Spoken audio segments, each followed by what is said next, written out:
இயக்குனர் லோகேஷ் கனகராஜ் முதல்ல ஹீரோவா நடிச்சு வெளியிருக்கிற திரைப்படம் தான் டிசி. இந்த திரைப்படத்தோட இயக்குனர் அருண் மாதேஸ்வரன். ஆல்ரெடி கேப்டன் மில்லர், ராக்கின்னு 2 தரமான படங்களை கொடுத்த இயக்குனர் தான் அருண் மாதேஸ்வரன். இதில் லோகேஷ் கனகராஜ் அவர்களுக்கு ஜோடியா வமிகா காவியும் சஞ்சனாவும் நடிச்சிருக்காங்க. இந்த படத்தோட ரிவ்யூ தான் நம்ம இப்போ பார்க்க போகிறோம்.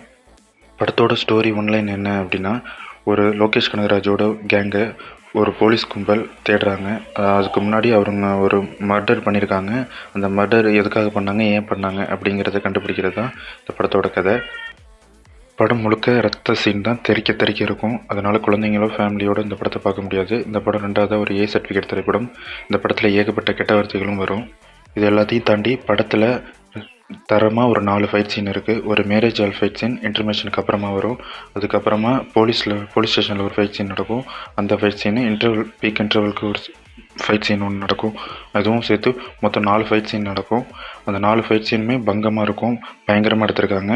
லோகேஷ் கனகராஜோட ஸ்க்ரீன் ப்ரெசன்ஸ் சொல்லவே தேவையில்லை, ரொம்பவே மாசாக இருந்துச்சு. அதே மாதிரி வாமிகா காவியூ அவங்கள ஹீரோயினாக நடிச்சிருக்கிறதுக்கு சரியான ஒரு கேஸ்ட் அண்ட் க்ரியூ தான். ஏன்னா அவங்களோட பர்ஃபார்மன்ஸ் எல்லாமே அவார்ட் வின்னிங் பர்ஃபார்மன்ஸ், அந்த லெவலுக்கு நடிச்சிருப்பாங்க. சஞ்சனாவும் கொடுத்த ரோலை ரொம்ப நீட்டாகவே பண்ணியிருக்காங்க. இது எல்லாத்தையும் தாண்டி அனிருத் அவர்களோட இசை தான். அனிருத்தோட பிஜிஎம் எல்லாமே இந்த படத்துக்கு பக்காவாக பிறந்திருக்கு. ஒரு பேக் பில்லர் அப்படிங்கிறனே அனிருத்தை சொல்லலாம். ஓவராலாக ரத்தம் தெறிக்க ஒரு மாசான திரைப்படம் தான் டிசி. ஒரு நல்ல எக்ஸ்பீரியன்ஸோடு இந்த படத்தை பார்க்கணுன்னா கண்டிப்பாக போய் தேட்டரில் பாருங்கள். தேங்க்யூ.